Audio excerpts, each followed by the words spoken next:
All right. Hey, welcome back. Today's show is a repurposed episode from last year featuring the unbelievably epic interview with Eddie Braun, the amazing stuntman who's now in his early 60s and still crashing stuff. It's amazing.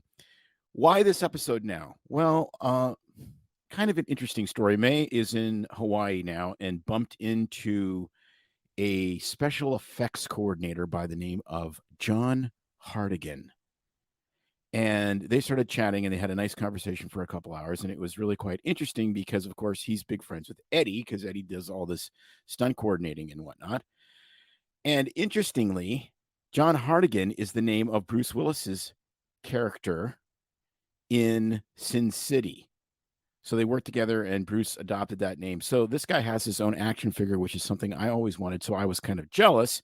And then on the jealousy front, of course, May talks to this guy for a couple hours. And unfortunately, at the end of this, he's like, okay, where are we having dinner tomorrow night? And thankfully, my wife said nowhere because I didn't want to have to swim to Hawaii and kick someone's ass. But at any rate, that's all good. All's well that ends well. I'm back in the studio. So enjoy this week's episode. It is amazing. Talk about fear, overcoming fear, and leaving a legacy that's worth remembering as well. So here you go. Finally, a source of raw, real, and honest information on healthcare issues that matter most. Welcome to BS Free MD. From the latest medical information to how to stay sane as a doctor or a patient, no subject is taboo, no BS is allowed. Now, let's welcome your hosts, Doctors May and Tim Hindmarsh. Well, this week is a mind blower. I don't think there's much I can say other than you need to listen to this because it's really going to blow your mind. I was completely fanboying out when our guest, Eddie Braun, agreed to speak with us. We have a lot of things in common and actually a whole lot of things not in common. And I'm going to say, basically, you're going to learn what not to do at home, kids. Let's just say it. And I would also like to say that this is the perfect time to have our sponsor on the show because it's full of disability. Yes, it is. So here's a quick message from MR Insurance, a small business that helps physicians with their disability insurance needs. Michael L. Relvis is a CFP professional and insurance agent committed to helping physicians nationwide with their term life and disability insurance needs. He provides an objective, transparent, and education-focused process that aims to help physicians make prudent decisions and avoid overcomplicating things. He exclusively offers own occupation disability insurance policies for residents, fellows, and attending physicians. And we really like Michael and know he's got your best interest at heart when it comes to disability insurance. We know he'd be happy to help you with whatever your needs are. You can find Michael at mrinsurance.com. I will put the link in, and feel free to call him at 1-800-817-4522. So just don't need him for disability insurance like Eddie does. Okay, let's listen to Eddie, someone who probably can't get disability insurance. Here we go.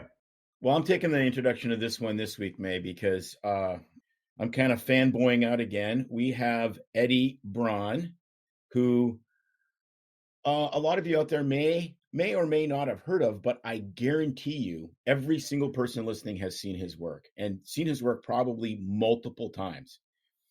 Eddie has a 43-year career as a stuntman and is still performing stunts, believe it or not.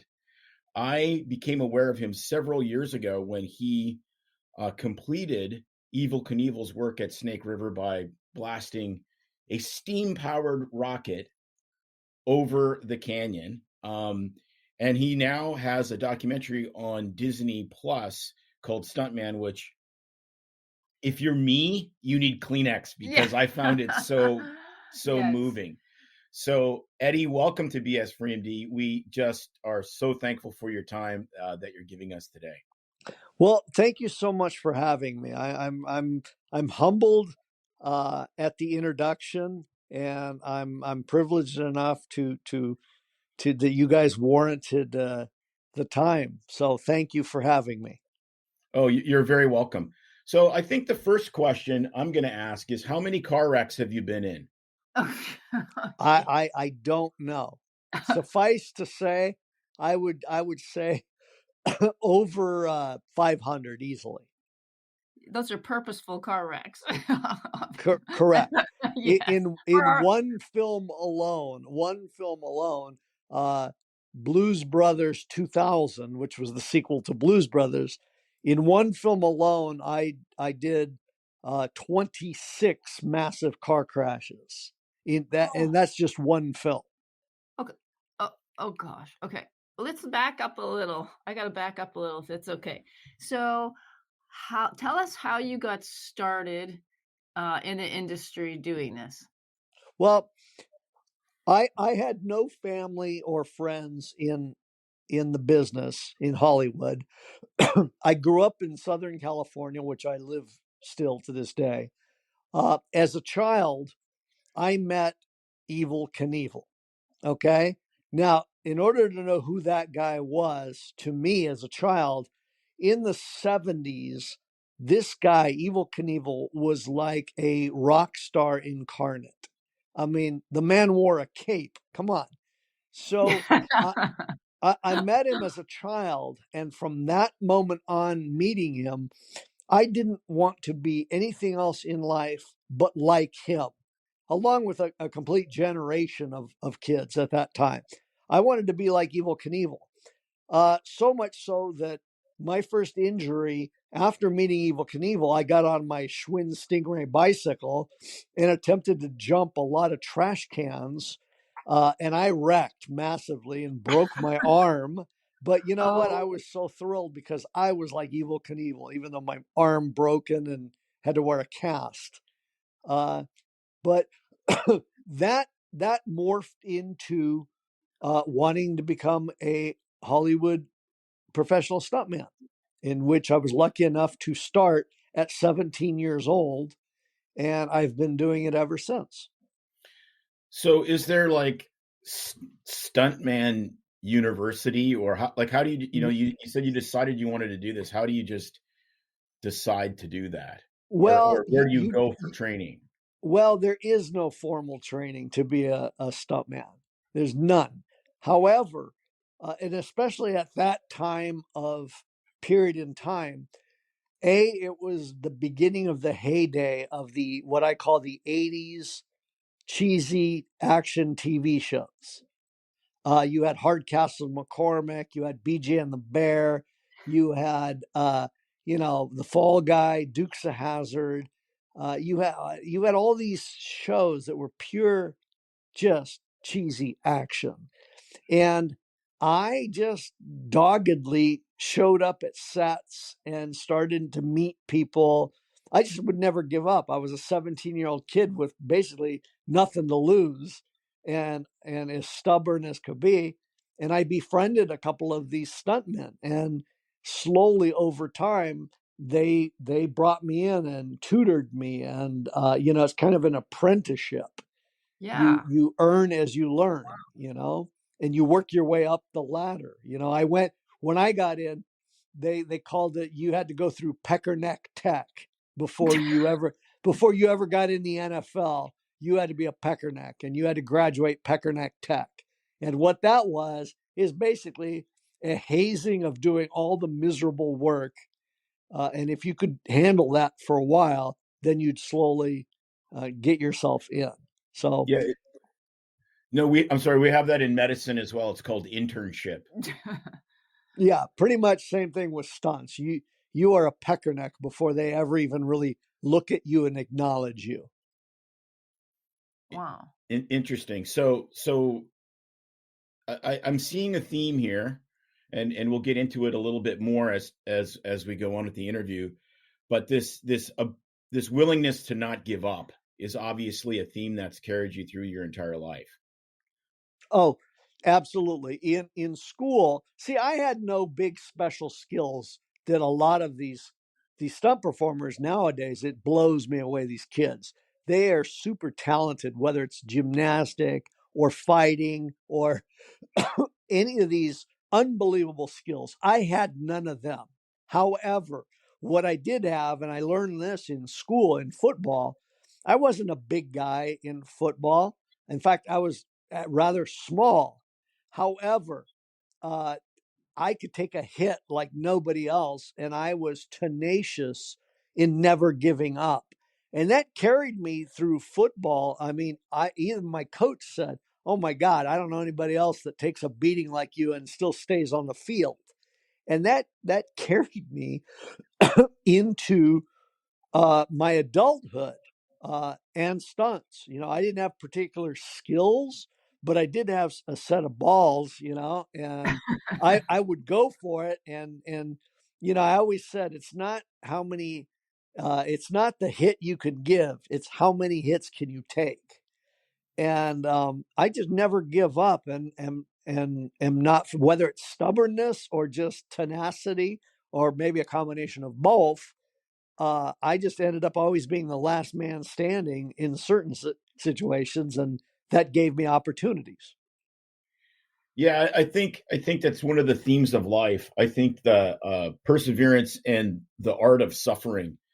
We had a personal trainer on a few weeks ago, and we talked about. And my theme is those who suffer best suffer least. And so you're going to have to put up with discomfort. But if it's discomfort with a higher purpose or calling, like fitness or working on your marriage or crashing a car 500 times, it bears a tremendous amount of fruit.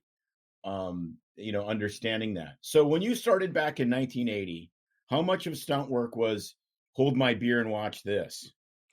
Well, to a degree, and that's the difference between a professional stuntman, which I call myself a stuntman, and a daredevil, right? There's a very distinct difference in the two. A daredevil is more the scenario of hold my beer. We'll see how this turns out. And I don't know if I can ever do this more than once. A profession, and the other thing about a daredevil, they do things to glorify themselves, right? A Right. professional stuntman, I always say I'm the face you never see. You never really hear about me. We work as a team. We work to glorify the film or the actor, and we do things, we work things out to where we can we get an outcome in which is pretty predictable and we can repeat. And so in the stunt world, there is an amount of, there's a little bit of daredevil, but a professional stuntman calculates pretty much as he or she can. They calculate what they're doing for a desired outcome that can be repeated. Right. And I'm a skydiver. I have about 600 skydives. Haven't jumped in a few years now, but it's interesting because I think of that sport and the people that are really good at it and have done it for decades. There's almost sort of a geekiness associated with how compulsive you need to be able to do risky things well repeatedly, because it's objectively dangerous to jump out of an airplane and save yourself with a bag of silk. But yeah, but you can do it in a way that's actually repeatable and has a huge margin of safety. Yeah. You bring up skydiving. That is the one profession or thing where the old adage, if at first you don't succeed, try again, does not apply. No, it does not. No, that's what I always told Tim, like kind of jokingly, but serious. It's like, if you're going to go in hard, because I don't want him to be half maimed from that thing. I mean, it sounds horrible, but I understand. I mean, so what you said, which makes total sense, is that you in your profession, I mean, these are calculated things you guys do. You're not just throwing yourself out there and attempting things that you're Well, not sort of trained or I wouldn't say trained, but have sort of plotted out, correct? well, um, one thing about stunt work, it usually is never the same. And there is no textbook that you say, if I do this and I do this and I follow that, I'm going to get that outcome, right? A Right. lot of it is you are winging it. And in my film, it's briefly touched. It's called a swag that we use. And a swag is an acronym for scientific wild ass guess. A swag. But however, the swag is based on two things that are really important. And those two things are instinct and experience. Like, I may have done something similar here in my experience, and I may have done something similar there. And if I combine the two, an educated guess is I should get this outcome. Right. So Right. a swag, a scientific wild ass guess, is based on something. It's not just a wild ass guess. It's based on instinct and experience. You get combinations of things that are similar to what you're doing, and you apply your experience, and you should get this desired outcome. But you still never really know. That's why they call them stunts. I mean, you Right. just when I crash a car and the director of photography say, where's the car going to end up exactly? My answer is usually, I don't know. I'll let you know after take one. Right.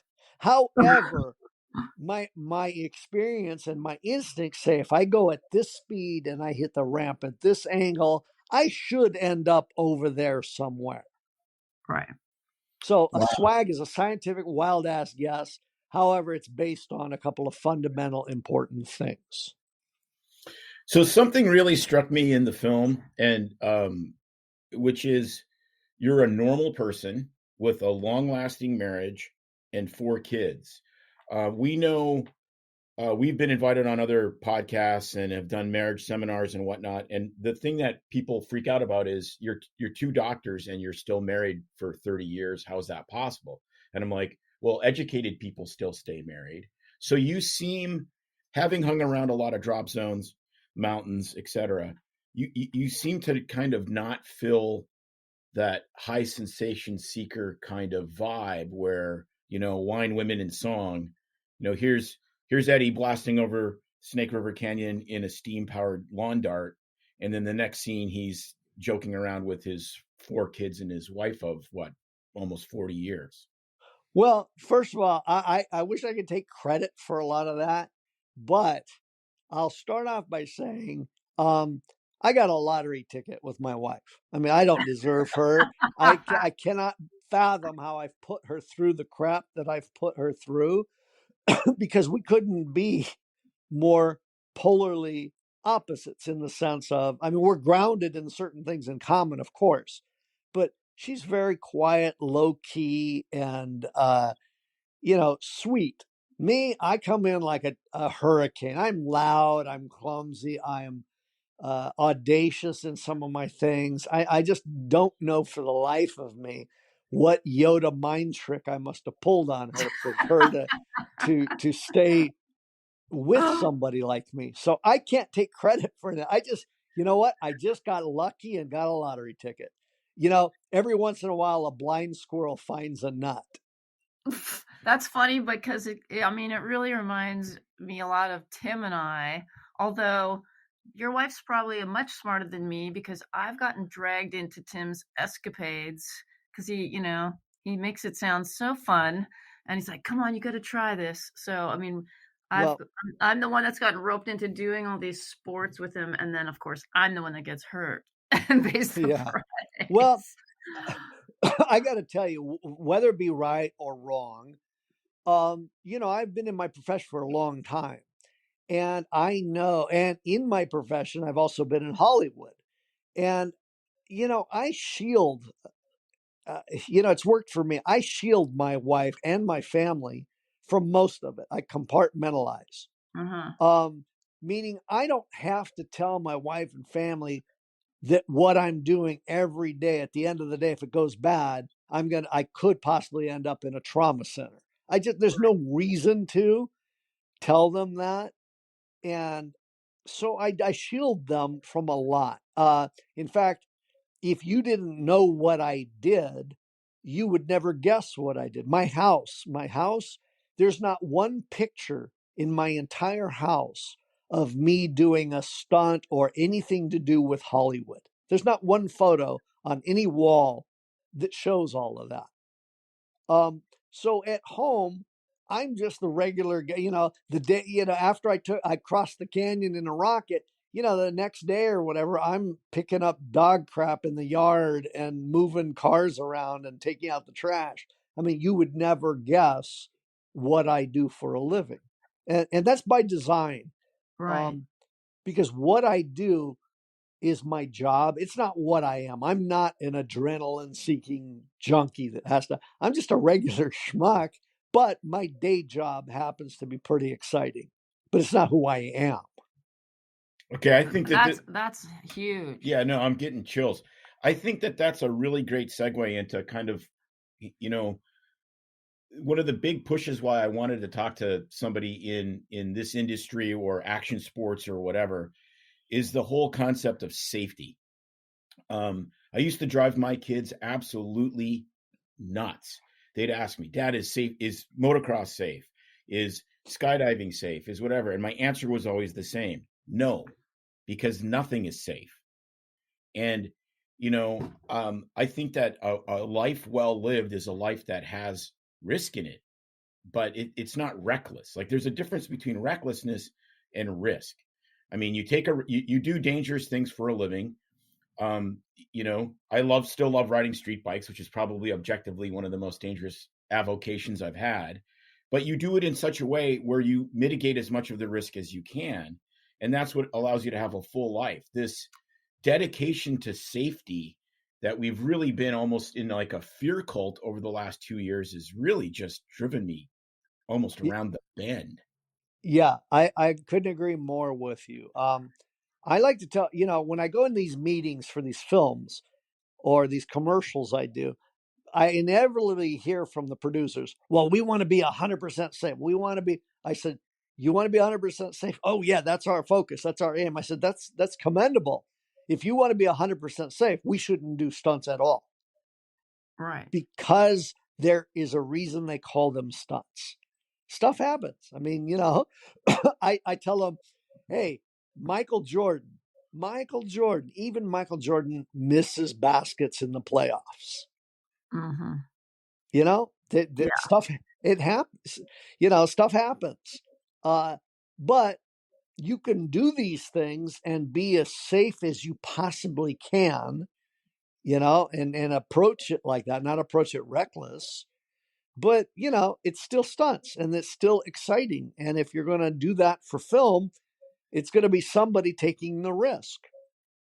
Right. And that's what makes it awesome and gives you that awe and that excitement and that rush and that feeling watching, like not just you doing it, but us watching it in the commercials, the shows. That makes it so incredible is because it is, that there's that risk and wow, look what happened. And, cool when the superhero guy, makes it through and all that kind of stuff.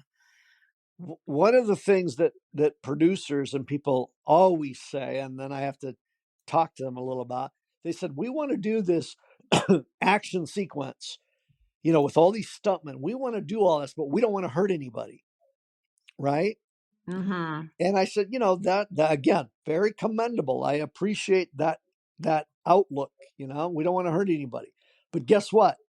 We're going to hurt everybody. We're going to hurt them. We're going to hurt every single stunt man and stunt woman. Yeah. And what I say is this: a professional boxer or a professional football player, if they're successful, every week they get hurt. Right? What you ought not to do, and herein lies the difference. What you ought not to do is get injured. There's a difference between hurt and injured. Okay, it hurts no matter what you do. it hurts to fall to the ground. It just hurts, Yes. right? So I tell these producers, we're going to hurt every one of these stunt guys. Some of them we're going to hurt really bad, but we are going to compensate them for that hurt. And hopefully, God willing, we're not going to injure anybody, but we are going to hurt every one of them. And the only way not to hurt them is not to do the stunts. So once I get that definition in their heads, they go, oh, okay. It's like a light bulb gets turned on. Yeah, it hurts to fall. It hurts to crash a car. It hurts to get punched in the face. Those things hurt. You just hope not to get injured in the course of doing them. But I think that is a beautiful segue for life, because life hurts. And oftentimes what we see in our work is we see people trying to make it not hurt, and then it hurts more. Like, is it more painful to be 75 pounds overweight, or to have the self-discipline to eat less and do some exercise, which is uncomfortable, but then be blessed with a body that isn't as broken down, that's going to live longer, that's going to be able to do more activities. And that's just one example, but in so many things, right? It's like, I hearken this back, to Jesus, who said, in this life you'll have trouble. The solution wasn't avoid trouble. It's how do you deal with trouble? How do you deal with risk? How do you deal with the fact that it's going to hurt? A lot of the success in our marriage is we understood that we're going to hurt each other, but how we deal with that determines where we go. And some of those times where we've hurt each other has been unbelievably painful, but unbelievably productive in where the relationship was able to go. And so I love it where people can watch the show and go, wow, that was really crazy. That car accident actually hurt somebody, but they're not injured, they're not dead, and they like doing it. And that's the way life is, because that's the way life is. Well, I snuck an Easter egg into my film, right? At the very end of the film, there's a line that comes across the screen that I purposely put there. And at first, Disney and everybody said, oh, you can't put that there. You cannot do that. It's just irresponsible. And I said, guys, no, I want that there. And I had this exact discussion, versus hurt versus injured. And after a long back and forth with them, they agreed, and they let me keep that Easter egg line in my movie. So maybe at some point, rewatch the film, see if you catch the last line in the movie that's written. You can see it across the screen. Okay. Yeah. But no, it is. So perfect segue. Speaking of the film, when I heard that somebody was, rebuilding the Evil Knievel Sky Cycle and going to redo the stunt, I was like, oh, this is fantastic. It's going to be on TV. It's going to be amazing. I'm going to be able to watch it with my kids, kind of like when Nick Wallenda walks across Niagara Falls. Like, this is going to be, and then all of a sudden it was just like, what the heck happened to this thing? And then I had to watch it, I watched it online, and then I started following you online, and I'm like, this doesn't make any sense to me. Like, this seems like a complete no-brainer. The nostalgia of old farts like us connected to, Evil Knievel. I mean, I had the stunt cycle. My skydiving jumpsuit is still patterned after Evil Knievel. I mean, like, it's just insane, right? And so, like, what the heck happened there? Well, first of all, let me start by saying you'll be amazed at the fact that when I was a kid, I had an Evil Knievel lunchbox. Yes. Right? And every day I would eat my lunch and I would look at the pictures on the lunchbox, right? I remember all the boys that had those at school. Right. Well, my mother, being who she was, kept everything of mine. So after she passed, I went through all the stuff. The lunchbox that's in the movie is my lunchbox when I was a kid. Oh my gosh. And the thing that's really trippy is the picture on the lunchbox of Evil Knievel in that rocket going across the canyon is the picture I would look at every day as a child as I ate my lunch. And then as an adult, I got to recreate the exact thing that was on my lunchbox. Imagine how that felt inside.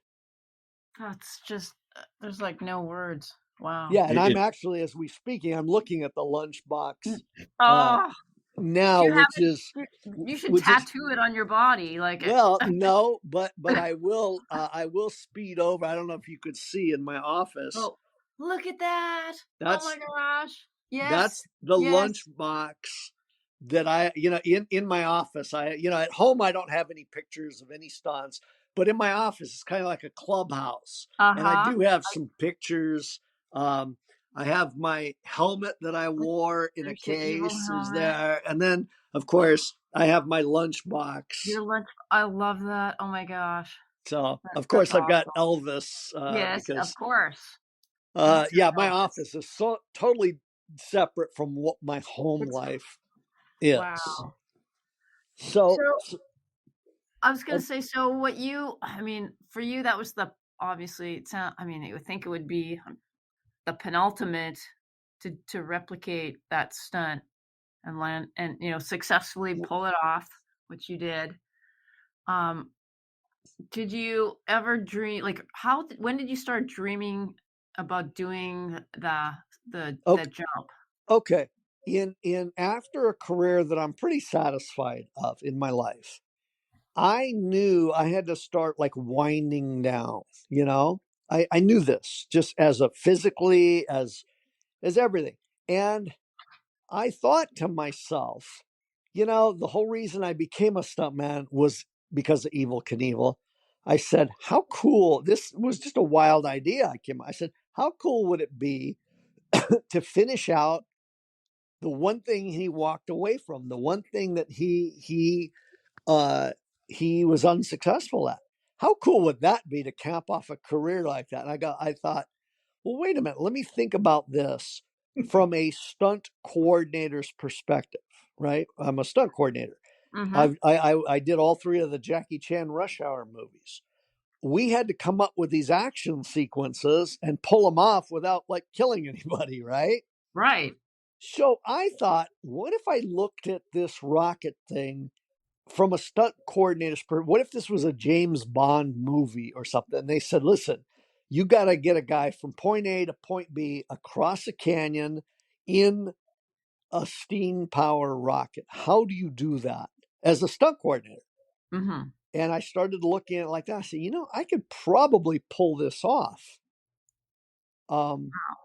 So that's how it originated in my head, that I felt I could pull it off. And then I could use that as an homage, like a thank you and good night, like a mic drop from Stunt saying, hey, I finished out what my hero started. Not doing something he failed. I hate saying Evil Knievel failed at it. I like saying I just finished out what he started.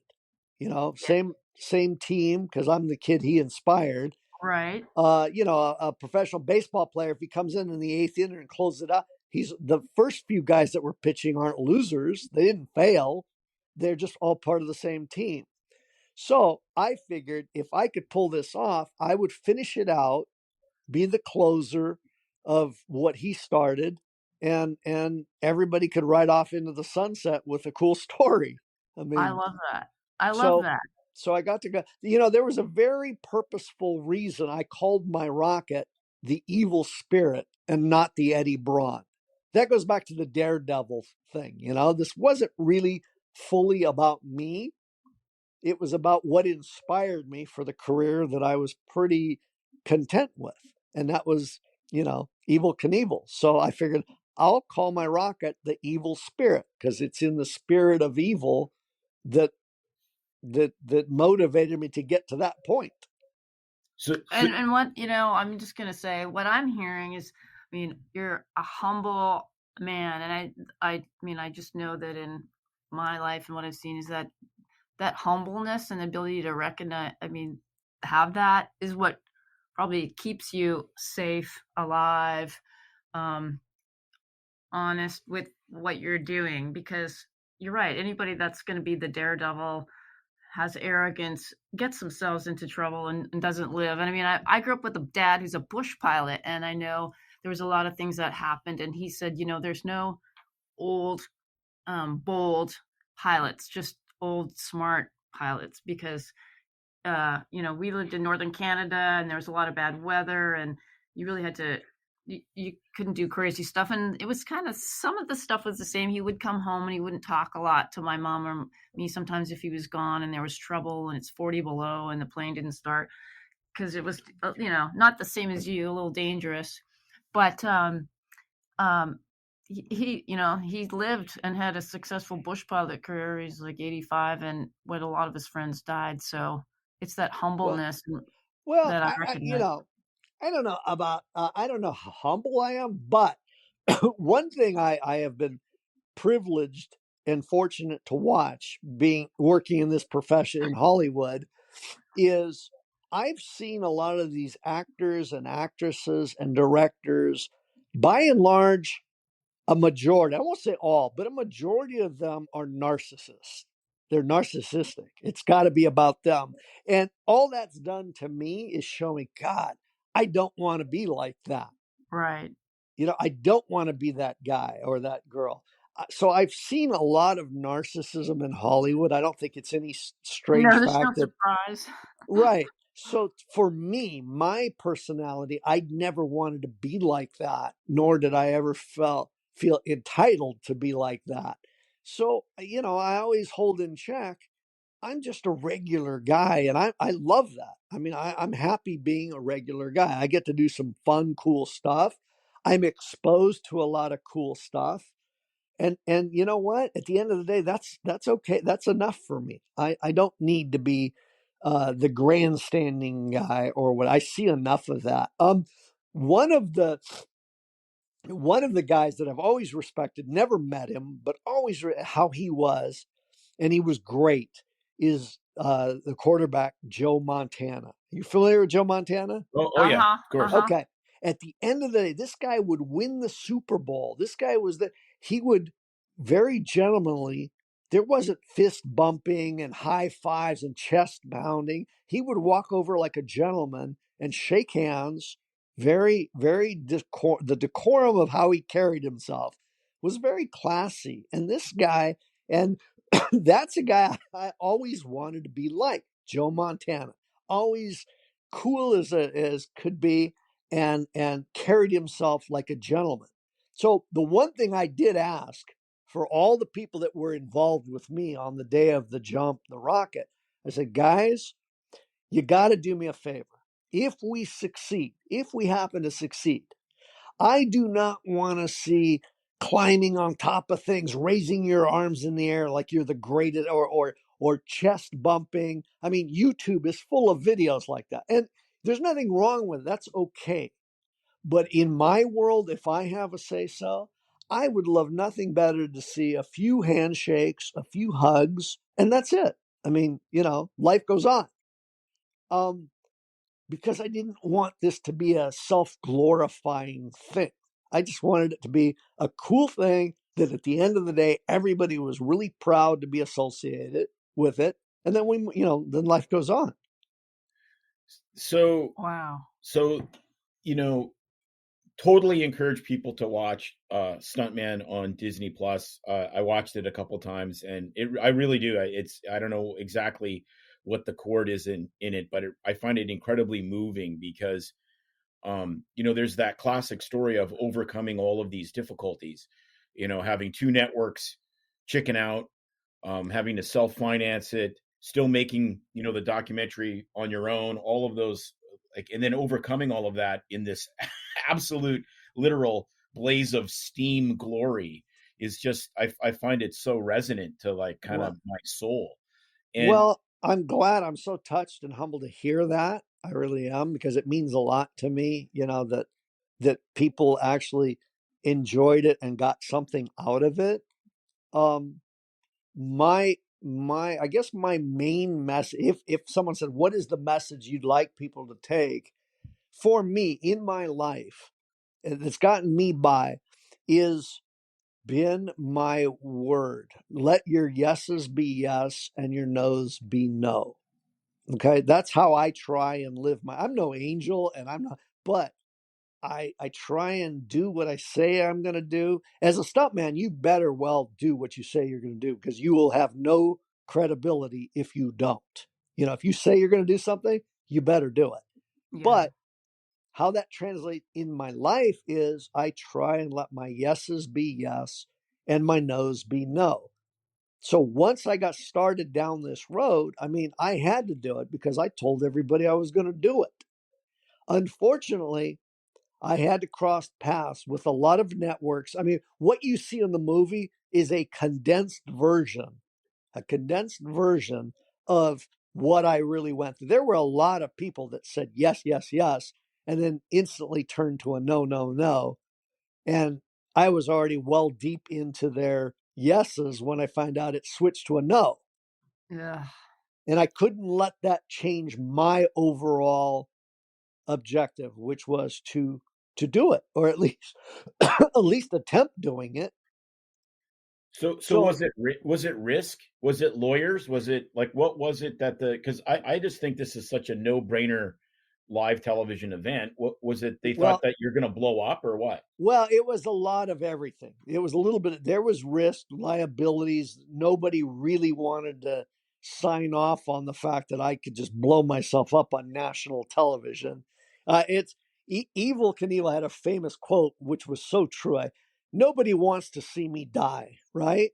But they Right. don't want to miss it if I do. Oh my gosh. That's the truth. Nobody It's the wants to see truth. me die. However, they don't want to miss it if I do. Um, there were a lot of different reasons, some of them nefarious, of why different companies got involved and then why they didn't get involved. I'll give a quick for instance. There's one company, I won't say their name, but they have an energy drink that I don't even drink. I can't stand. But they're probably one of the top energy drinks out there was dying to be a part of this. Mm-hmm. However, the minute that I would have signed the deal with them, and they would have rewarded me quite handsomely, they wanted to change everything, even down to the color and paint scheme of my rocket and or the parachute. They wanted to become a big advertisement. And I thought to myself, I've seen so many of these other extreme sports, right? Yeah. That even the color and branding is this energy drink. And usually the guys or women that are associated wear a baseball cap cocked sideways. If I see another thing like that, I'm going to go nuts, right? And I didn't want my project to reflect that. I didn't want it to be a commercial version of what I was trying to do, which was pure. But that meant turning down their money. You know, when you turn down their conditions, you're basically turning down their money. And when that happened, then they don't become so friendly. They say, "Well, good luck even getting this off the ground if we're not part of it." Yeah. I So in order to stay true to yourself, I mean, you have to reject a lot of that because they want to well, change it to meet their exactly. their I had to change a lot of things, or I would have had to change a lot of things, which would have taken away from the purity of what I intended to do in the first place. I'll right. give you just a quick, for example. I wanted nothing. I knew if I survived this thing, the first clue would be my parachute. If people saw that in the air, they go, "Oh my God, the parachute's out. He's going to live." We hope. I didn't want that to be anything else but the American flag. It's all I wanted because I'm so proud to be in this country that you have the opportunity to do whatever you want if you work hard enough. So my statement was I wanted nothing but the American flag. Well, even as so much as Fox or anything else were concerned, they said, "Well, wait, let's talk about this. This is a business. We owe it to our sponsors. We owe a fiduciary to our sponsors that, they're paying for all this stuff. The parachute, that, is a big piece of real estate that they'd like to advertise. We No. can't take that away from them." And I said, "Well, unfortunately, in my mind and my heart, I see nothing but the American flag. So if I got to pay for it myself, that's what it's going to be." And then, of course, I had to stick to that. No, but that may maybe that's what comes through so obviously in the movie, which is this honesty. May and I have patterned the podcast after, we can't be anything but ourselves. And if people like it, that's great. If it resonates with people, great. But if not, we're going to keep doing it because we love doing it and we love meeting really cool people like yourself. So, but people can sniff the BS from 10,000 miles away.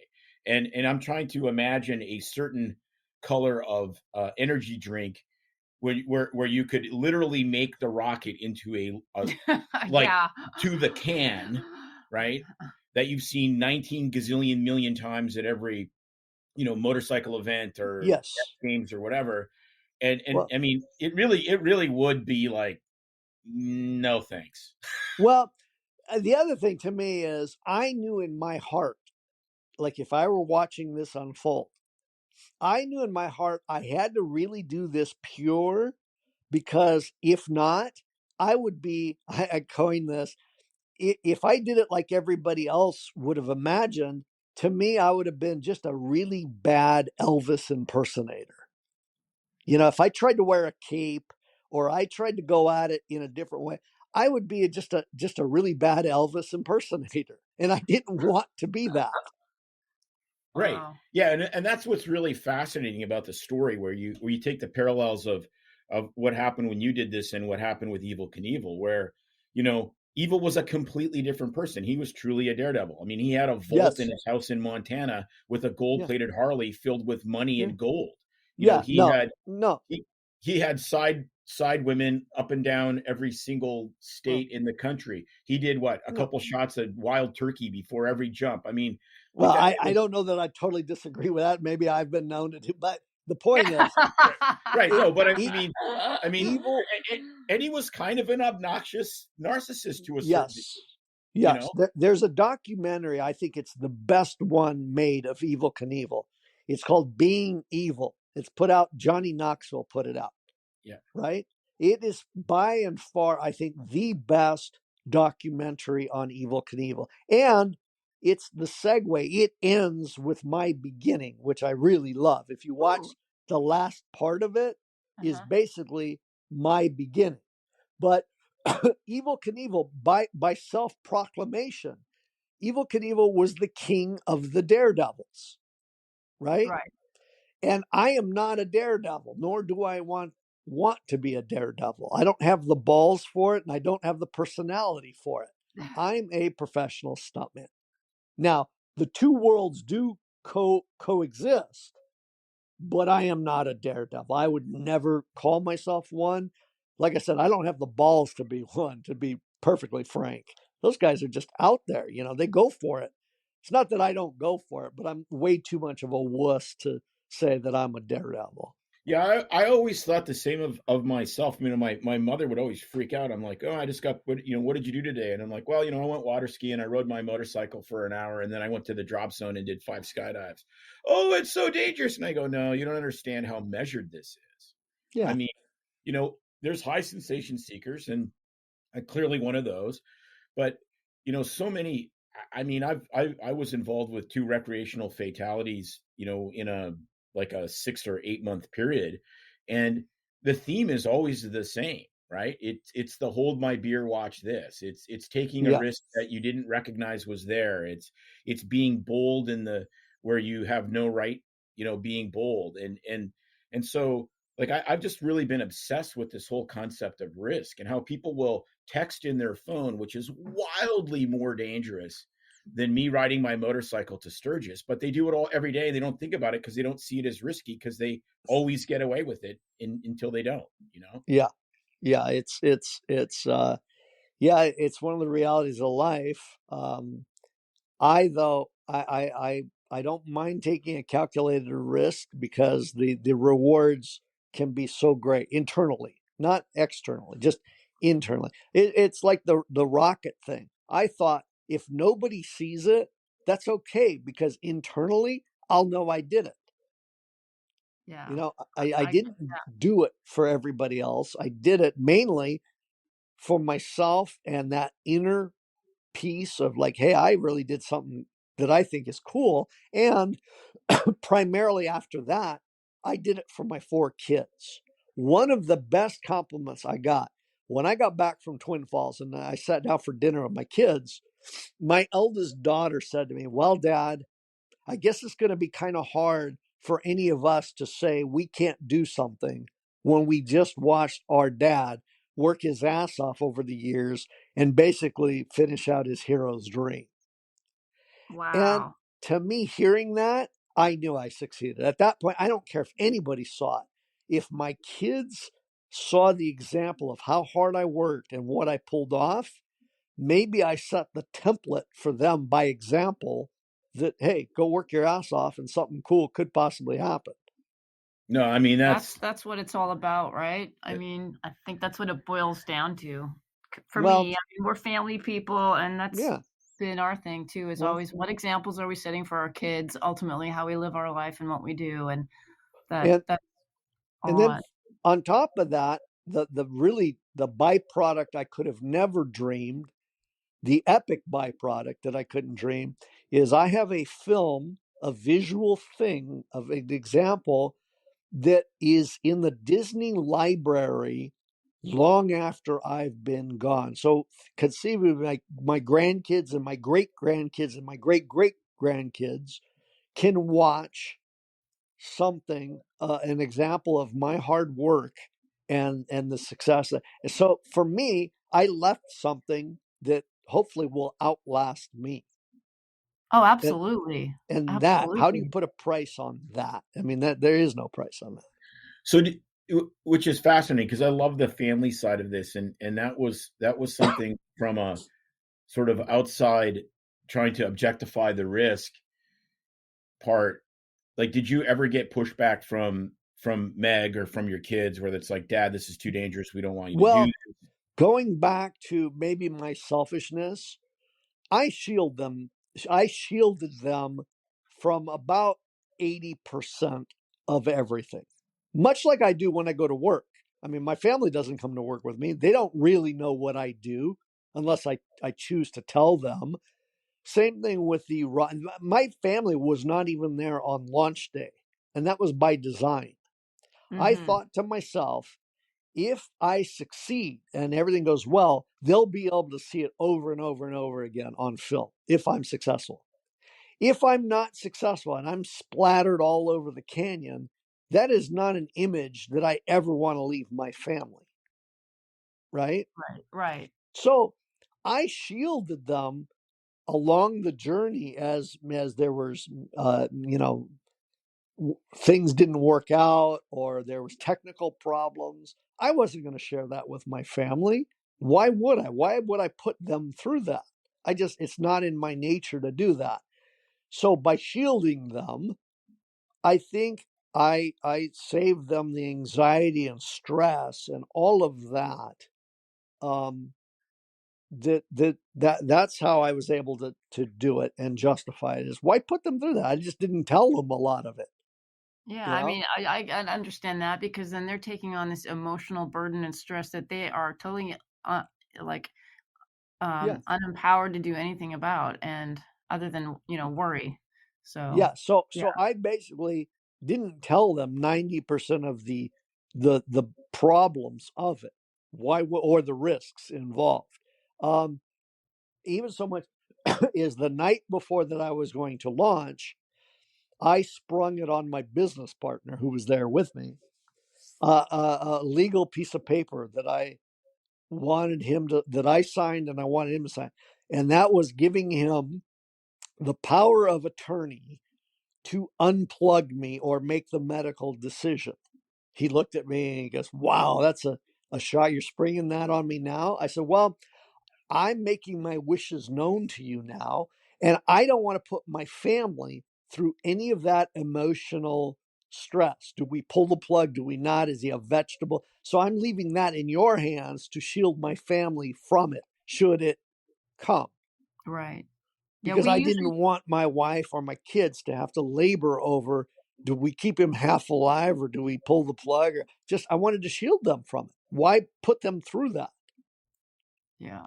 We usually So, advise patients to think about things like that sooner in their life before they're near the ultimate life decision-making step like you were. Before they crawl into the rocket. Think about it 10 years ahead, but yes, we totally understand that. I'm not saying keep it completely in the dark, but why not be measured in the stress that you're going to give your family?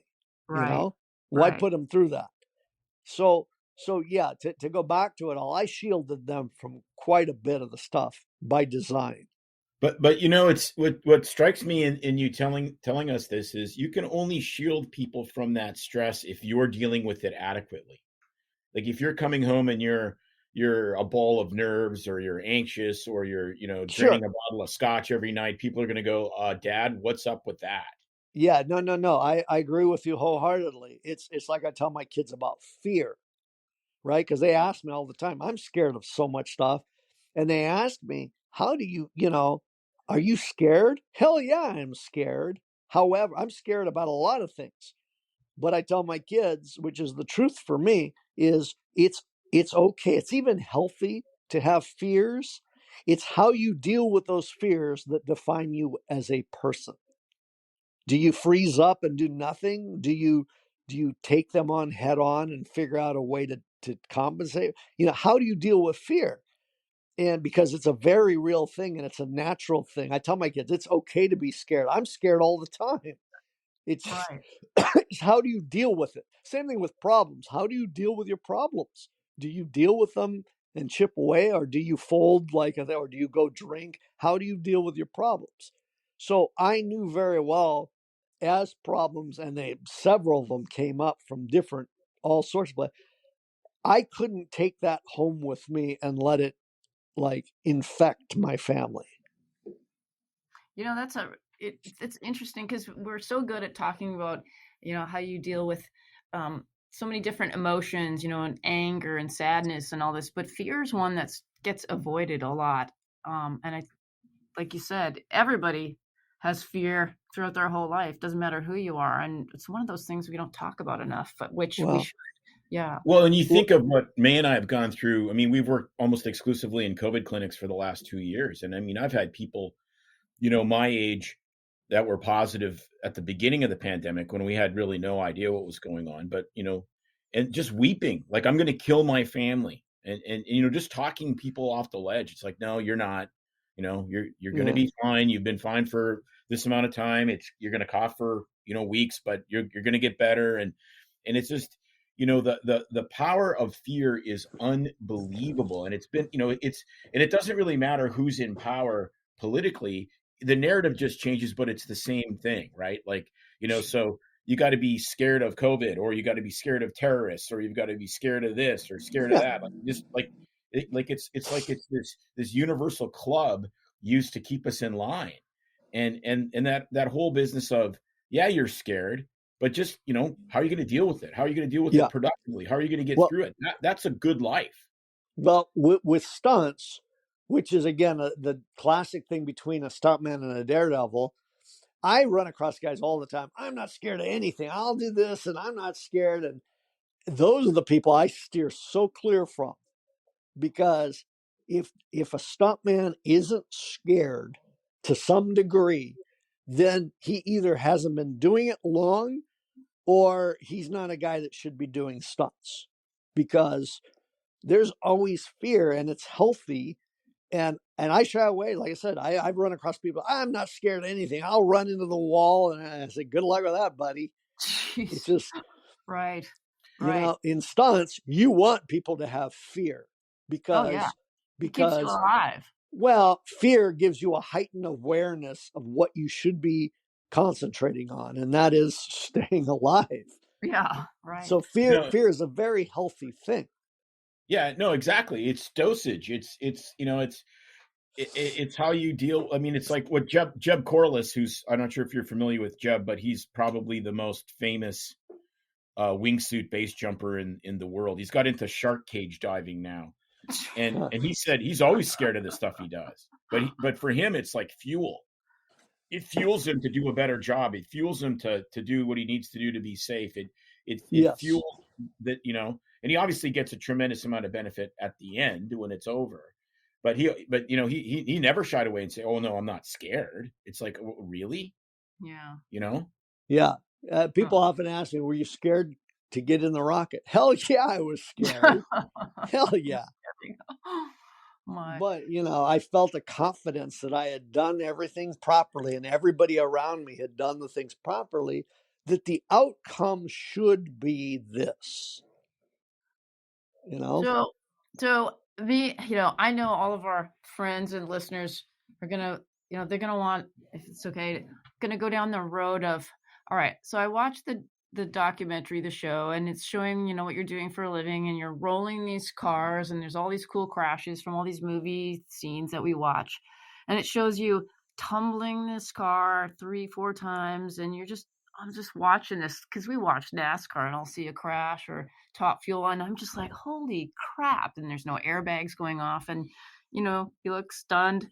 And I'm thinking, how many like concussions and like how many broken bones and how much crap does this poor guy go through like every time he does one of these? So, like, can you share? I mean, like, what happens when you do those rollovers? I mean, are you Well, concussed? I mean, what's well, the worst thing that's ever happened? well, you first of all, every one of, even when successful, every one of those crashes take a little bit from you. It's Yeah. like I always take it back to a professional football player. Every hit, every time a guy gets stuck, I mean, if he's not injured, he's going to play the next day or the next week, but it takes a little from him, each one of those. And if you do it enough times, at the end of the day, you're going to pay a heavy price for all those hits and all those. Same thing with doing stunts. When I get my bell, I call it getting my bells rung. When I get knocked out or whatever, it takes a toll. Now, what is that end sum of the tolls? I don't know. I mean, no one really, it's different for everybody. I know for me at this point in my career, it hurts for me sometimes to even get out of bed. Just the I'm not pain. surprised. It hurts for me to do a lot of things that never used to hurt me before. So, how many times have I been knocked out? I don't know. But I've been knocked out so many times before they even started studying the TBI and stuff. Right. Right.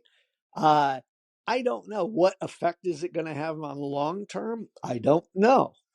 I mean, Yeah, they probably haven't been studying that in stunt people, have they? I mean, we know no. about boxing and football, but Yeah, stunt, they don't know. Have I gotten bloody noses out of a concussion? Yeah, that's not a good thing. right. When your nose, something's causing your nose to bleed because you been KO'd pretty good. So I don't know the end result of the toll that it takes. I don't honestly know.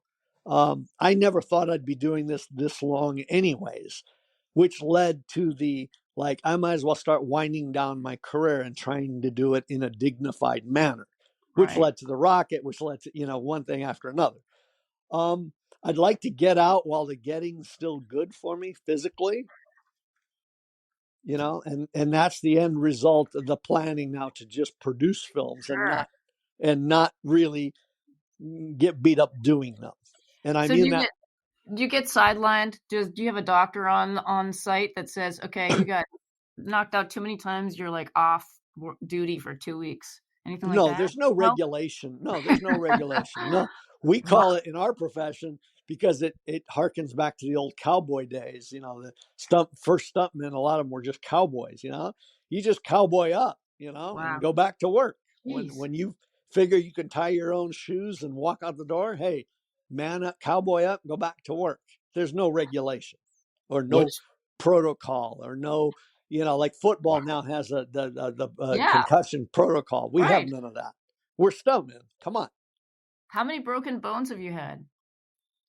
I don't. Unfortunately, more than I wished I had. That goes the old saying too. You can't make a great omelet without breaking a few eggs now and then. I love it. Yeah, I mean, fortunately though, I haven't had that many, but I have had. I like to say, and some stuntmen will disagree with me on this. However, many will agree with me. I like to say, if you've never been injured doing stunts, you either haven't done a lot of stunts or you haven't been doing very many big stunts. Mm-hmm. Mm-hmm. And like I said, some stuntmen will disagree with it, but by and large, they won't disagree with me. If you've been doing stunts for any period of time and you've been doing big ones, not just little dumb stunts, you will get injured. That's just the nature of the business. And if Right. you haven't been, it's kind of like motorcycle. My daughter asked me the other day about learning to ride a motorcycle. And I said, there's only two types of motorcycle riders. That's it, just two types. The ones that have crashed and the ones that are going to crash. Yes, I told my husband, I told him that all the time. Well, but I had so many dirt bike crashes. I think I got that out of my system. But Okay. that was the thing when I was doing multiple action sports, kind of even in the same day. I could go water skiing, and you might get stiff and achy, but you take a couple hits and it wasn't bad. Skydiving, usually that's not a big deal. But man, dirt bikes always hurt. Like there was no way to get around. If you were going to ride a dirt bike for any length of time, it was going to hurt. Yeah. Sure. Well, that's very much like stunts. If you do it long enough and you do big enough, you're going to be I would say my biggest injury was actually doing a stunt that I'd done multiple times. It just was a bad day to do it. Mm-hmm. It was in 2000 or 1999. I was working on a show that I'd been working on quite a bit called Walker, Texas Ranger, a Chuck Norris show. Yeah. And I did a jump, a pretty big jump, but it was just a bad day for me to do a jump in a car. And I had a friend of mine, a coworker, in the car with me. We together, we jumped this thing. Unfortunately, the wreck was so massive that unfortunately my friend passed away next to me in the passenger, and I broke my back in 3 places and my pelvis. I broke my pelvis, and it didn't kill me, but boy, I was a wreck. And it killed the gentleman next to me. Wow. It was just and it was a stunt that I had done numerous times. This was just a bad day to do it things just didn't line up that day. And it was just the worst outcome for a stunt that we'd done over and over again. Wow. But fortunately for me, I had to undergo a 9-hour surgery.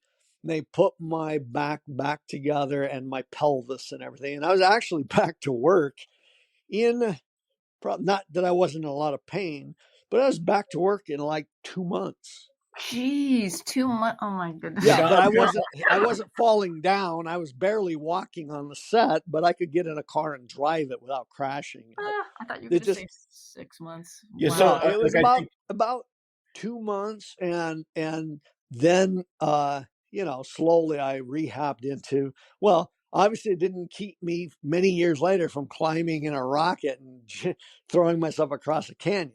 So I recouped from it pretty well.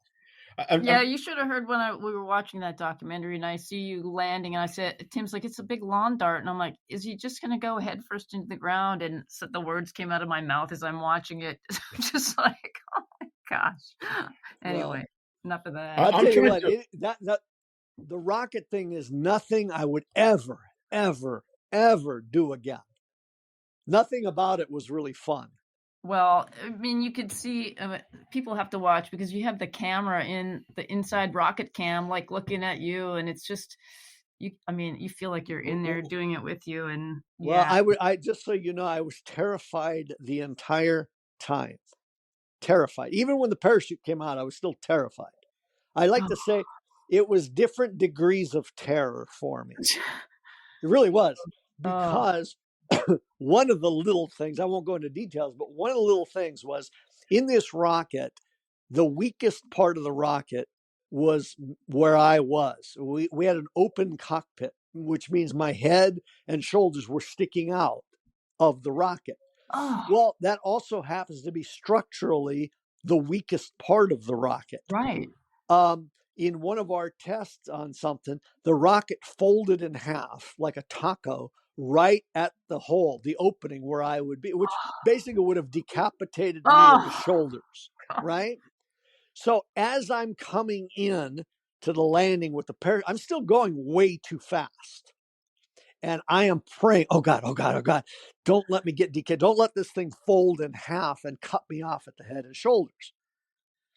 So even though the parachute was out, even though I had cleared the canyon, even though as I was coming into the ground, all I could think about was decapitation, which scared the hell out of me. So it was just different degrees of terror of which people weren't fully aware of because they weren't in my shoes. I'm like speechless. I'm gonna have to go back and watch it again. Now I don't know if I want to. That you said that and just like put it in perspective. I can't even. Just know that watching the ground come up at the speed in which it was coming up, and me looking at it, I had nowhere to look but at it. I kept thinking, if this rocket hits hard enough, it's going to fold right where I am. Right. And we couldn't build it up. We couldn't reinforce it because of the weight and balance restrictions of the rocket. So there's no way, well, just make it safer in that air, cage it up like a car. We couldn't do that because of the aerodynamics, the weight, the balance. So there was no cage for me to really sit in. I mean, we reinforced it as much as we could, but by no means was it like one of the cars I climbed in with a full roll cage. It was a very weak little tin can that happened to be going 439 miles an hour, you know? So yeah, that was one of my fears, is that I would just be quickly decapitated. And I could see the ground coming up within a few feet. I knew I cleared the canyon. I knew the parachutes came out. All those things I knew, yet I didn't know what the end result was going to be. And it was coming up quick. Wow. So the whole thing was awful. There were, I say, different degrees of terror is all. Man. It really is. Yeah. No, this is just. We're going to change the name now of this title to Different Degrees of Terror. Well, listen, with Eddie. in my world, none of it was a slam dunk. A couple of people said, "Oh, seeing the footage, you nailed. Once the parachutes came out, you look like you nailed it. You were happy all the way over." No, I wasn't. I was still. It was just a different degree of terror. Yeah, it's really like, I survived the canyon. Now I'm really going to get messed up on the landing. Exactly. Yeah. So I guess my point is, it's nothing. People say, "Are you going to do it again? Are you doing it?" Nope. One and done. Yeah. One and done. You tick the box. You get it out of the park. That's it. Yeah. Yeah. One and done. And I thank God that I managed to test him and he still let me survive it, because, I was pushing the limits there, and I would never want to test God that way again. Yes. Perfect. That is a great. That is just fantastic. But I just love. I mean, I just find this so refreshing and I hope, obviously, people aren't gonna, everyone or virtually everyone that listens to this is gonna, not become a stunt person or try to blast a rocket across the Snake River Canyon or any of these things, but my hope is that people listen to this and go, you know what? Life is not easy. But it can be unbelievably rewarding, but you have to take up the mantle of risk and of some levels of pain to get better, to move forward, and to have an awesome life. And nothing in the last 2 years drove me more crazy than you'd see somebody and you'd meet them and you'd be in the store and they'd say, "Stay safe." And I literally would start to boil inside. I'm like, the last thing in the freaking world I want to do is stay safe. I want to stay awesome. I want to stay, happy. I want to stay aggressive. I want to do all these cool things. I don't want to freaking stay safe. Yeah. And also never give up. It's easy to give up. Just don't give up. If you stay, focused and keep that drive, you can actually break through and achieve something that is kind of cool. Absolutely. Well, thank you. Thank you so much for your time. This has just been an absolute honor and joy to talk to you. I had high expectations and you have far exceeded them. I think our listeners are just going to love this. And, and if they want to really get a bit of a taste, I mean, May was literally getting some anxiety watching your movie. Definitely worth a watch. Stuntman on Disney Plus.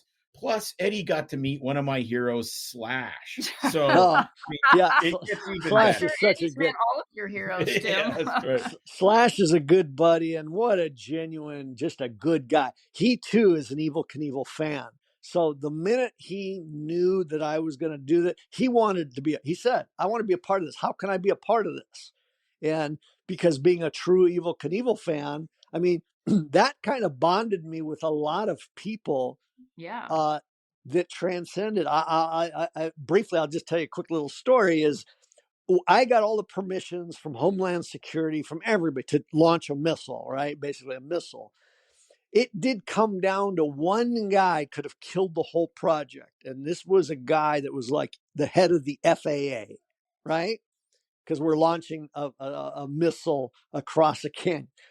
He briefly signed off on it saying, okay, don't kill yourself. And then he signed the paper with a common Evil Knievel quote. He said, Eddie, happy landings, which told me he was an Evil Knievel fan. Of course. This is a guy I didn't even meet, the head of the FAA, but he said happy landings, which was a very famous Evil Knievel, would always autograph happy landings. Wow. No, that's really cool. Well, we will be coming to Southern California in a couple of weeks, and if you need me to hang out with you and Slash, I have no problem with that. Yeah, well, listen, thank you so much for having me. Thank you so much for watching my film. Thank you so much. I hope I didn't put your audience to sleep. Time to wake up, guys. Yeah, right. Thank you for that. Anybody, I'm a regular person. I'm very accessible. Anybody can feel free to either on Instagram, find me, Crash for Cash, or on Facebook. Yeah. And just know on my movie, I tried my best. I cannot tell you whether you're going to like it or not like it. That's, up to you. But I can tell you I tried my best, and I am proud of every frame of that movie because I really did try my best. So I hope the people that see it like it. If they don't like it, just know I tried my best. That's all I can leave. Outstanding. Well, fantastic. Again, thank you so much. And we will link all that information, your Instagram, Facebook, and so forth in our show notes. Thank you again, the one and only Eddie Braun. Thank you guys for having me so much. You bet. All right. That was entirely mind-blowing. I had watched the documentary twice before we interviewed Eddie, and the insights and what he added really, really blew my mind. I highly encourage everybody to watch Stuntman on Disney Plus. It is absolutely worth the price of admission. So great. Something really hit me during that interview, which was the whole concept of fear and how he was scared. He was scared every time he would do a stunt.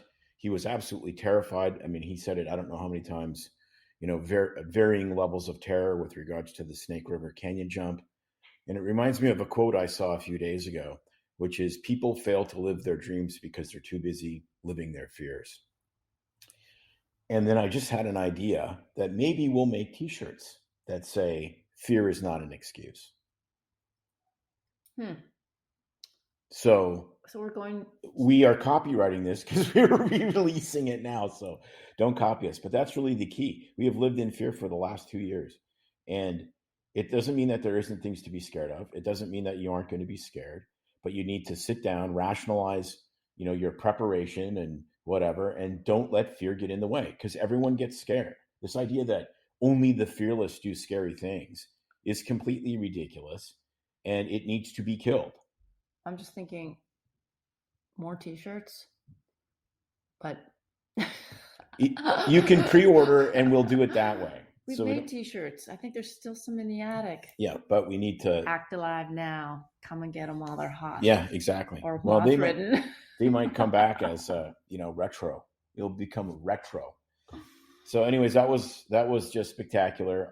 We have a reminder here from MR Insurance for that May's going to give us. Yeah. And Don't forget to reach out to our sponsor again, Michael L. Relvis at MR Insurance for all your physician disability needs, because he's a great guy. Would really like to help you, can give you a quote, and he's super amazing and helpful, and he's a great fan as well, which we appreciate. And I butchered up the link at the opening here, so remember to go. It's www.mr-disability-insurance.com, and I'll link that in the show notes as well, but it's mr-disability-insurance.com for Michael Relvis, for all your stunt person in medicine needs. or if you're just an orthopedic surgeon, that would work too. So, all right, we shall see you all next week. Yeah. If you're still hanging on listening, are we going to update them on the infusions, or are we going to save that for another show? All right. Wasn't that awesome? I'm still like, every time I listen to that, I start fanboying out about all the Evil Knievel stuff. And really, I mean, Eddie, just what a down-to-earth guy. If you have not watched Stuntman on Disney Plus, it is an absolute must-watch. It's absolutely fantastic. Thanks for listening. We will have another amazing episode next week for you. And keep checking us out on socials, rating us, leaving a rating. It helps the algorithms. And we'll see you next week. It's no secret that medicine is a bit, uptight. That's why Tim and I created BS Free MD, to mix things up a little and have fun in the process. Besides, we are having these exact same discussions all the time, so we thought we might as well invite everyone to the party. If you really like us, you can get plenty more, and maybe see one of Tim's cool tattoos on our Instagram or Facebook pages at BS Free MD. See you next time.